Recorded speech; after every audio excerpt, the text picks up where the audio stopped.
próxima semana. Así es, 9:49, tenemos en estudios al ingeniero César Gutiérrez, expresidente de Petro Perú. Le agradecemos la gentileza a Cecilia Segarra, que ha permitido la presencia del ingeniero aquí en los estudios de Radio El Pueblo y Canal 39.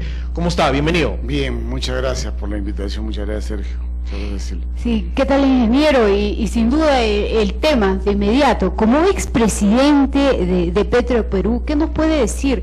¿Por qué, digamos, esta situación de entrampamiento de gasoducto?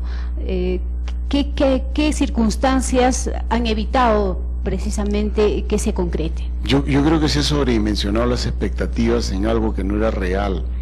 O sea, está bien, la necesidad de la parte oeste del Perú, como Arequipa, Moquegua y Tacna, de contar con gas existe y hay que tratar de satisfacerlo. Lamentablemente, construir un gasoducto a los montos que se estaban planteando correspondía a ser demasiado oneroso con los recursos del Estado. Entonces se vendió como una realidad, lo que era un tema oneroso. Yo lo dije acá hace un año en Arequipa, en una convención de Colegio de Ingenieros, que ahora nuevamente esta noche hay una exposición a las 6 de la tarde en el local del colegio, y que difícilmente un funcionario del Poder Ejecutivo iba a poder firmar una autorización para dar dinero por esa obra, cosa que ocurrió. Y entonces hoy día, que ya eso ha sido negado, se presentó una alternativa por parte del gobierno que le llamaron los gasoductos de seguridad, pero que no llegan a Arequipa. Y para congraciarse con Arequipa, cometieron otra barbaridad: ofrecer un ducto de etano que viene de Pisco a Hilo. ¿Por qué una barbaridad? Porque primero, que para traer etano tenemos que disponer del etano, y el etano no pertenece ni al Estado ni al promotor del proyecto de la petroquímica. El etano pertenece al consorcio Camisea, que no ha mostrado la predisposición de venderlo, ni tampoco la predisposición a invertir la planta de separación de etano, que es su facultad.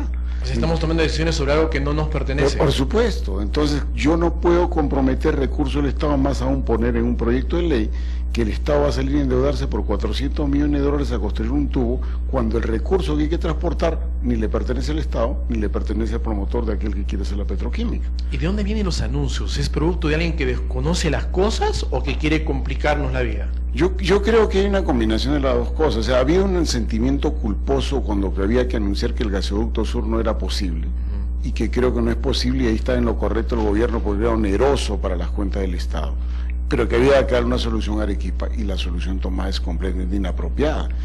Y se persiste, y a pesar que se le dice y se reitera, yo he sido muy repetitivo en esos temas en la opinión pública, lamentablemente no se toma en cuenta y se sigue repitiendo. Entonces ya comenzamos casi a estar en una especie de delito contra la fe pública. Estamos engañando a la ciudadanía.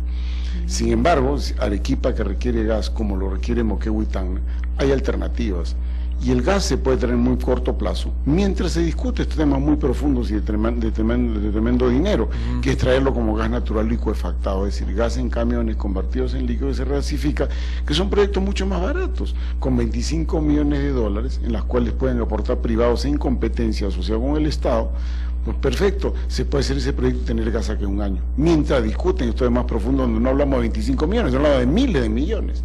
Entonces, en un país donde hemos tenido una huelga de maestros que ha durado 2 meses, que se juega con la educación de miles de ciudadanos peruanos, de niños, donde el costo al año no llegaba a los $200 millones, ¿cómo pretendemos pasar una cuenta de 1.400, que es lo que pedía Odebrecht, que le dieran?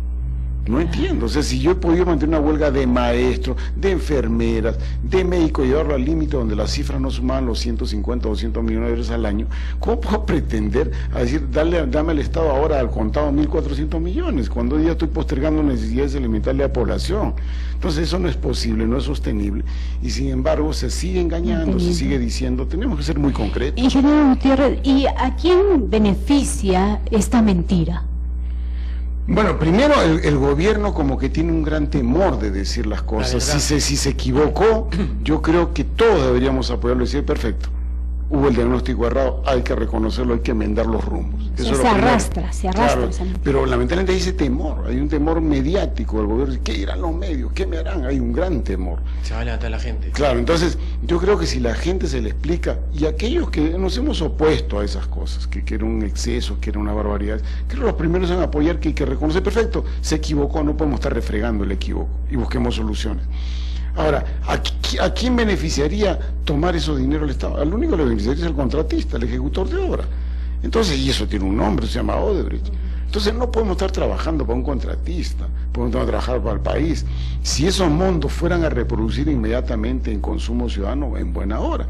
Pero si no lo hay, y el Estado no encontrar ningún ejecutivo del Estado dispuesto a firmar porque constituiría un delito, no va a ocurrir.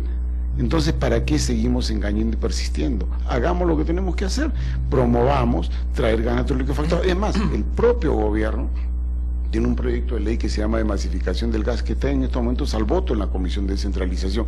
Es el marco jurídico para traer acá gas licuefactado. Mientras tanto, discutamos. ¿A qué precio vendría?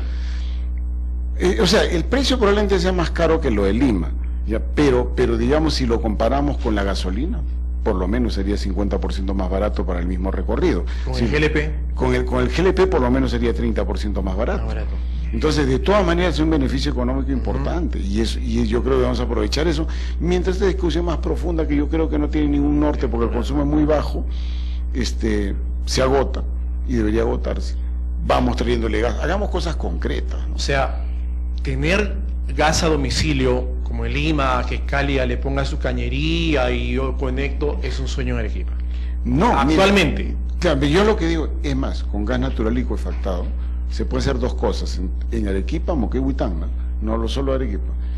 Tener estaciones de servicio que atiendan a vehículos que se conviertan a gas, con el cual el que da servicio de transporte público tiene un gran beneficio, que lo necesita, porque se abarataría sus costos de combustible casi en 50%. Pero además, alrededor de la estación se pueden construir cerca de 5.000 conexiones en Arequipa, como 3.000 en Tacna, y como 3.000 en Tacna y 2.000 en Moquegua, como 10.000. Si queremos ir al extremo, hasta podemos hacer 15.000 conexiones a 3 regiones, alrededor de las estaciones, y con gas comprimido.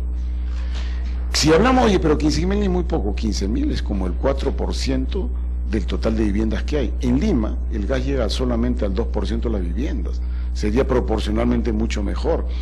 Y bueno, vamos creciendo. Si crece el consumo, de plantas que se hagan. Claro, y eso se hace con 25 millones de dólares, no se hace con más. Entonces seamos realistas. O sea, no trabajemos para llenar el arca a un contratista cuando podemos crear esto en condiciones de competencia. Pero al parecer, ingeniero, esto va a seguir de acuerdo a los fundamentos que nos da, ¿no? El Estado tiene temor tal vez de echar más fuego, más gasolina ante estos conflictos sociales que ha venido afrontando. Claro, entonces, pero miren lo que ocurre, ¿no? El gobierno presentó un proyecto alternativo que le llaman gasoducto de seguridad, en lo cual trajo esta barbaridad del etanoducto, que es una falacia. Los dos en un solo proyecto. Lo de la seguridad y construir un ducto alternativo en los 200 primeros kilómetros de Camisea a Lima está bien, pero lo empañó con este gasoducto por el temor de lo que dijera Arequipa y sin ofrecer ninguna solución. El gobierno, teniendo mayoría en el Congreso entre la propia bancada y la de Perú Posible, no ha podido aprobar ese proyecto de ley en el Congreso, fue devuelto del Pleno a comisiones. Entonces, si tienes algunos problemas hasta para votarlo con tu propia bancada y tus afines, ¿cómo pretendes hacerlo y persistir? Vamos a algo más concreto, porque lamentablemente así aquí no va a salir nada. Y ya se ha demostrado cuando, si hubiera habido la voluntad política de su propia bancada, y esto estuviera aprobado. Y no se ha hecho. No se ha hecho, y está en comisiones y dormido. Es más, el proyecto de masificación que yo hablo, que tiene algunos puntos que pueden ser controvertidos, se aprobó en la Comisión de Energía y no se ha aprobado en la Comisión de Descentralización, que es un proyecto ya de 25 millones, 30 millones. Si estamos hablando de miles de millones, no pasa, y el de 30 tiene dificultades para pasar. Pues vamos sincerando, trabajemos el de 30, que creo que es mucho más factible.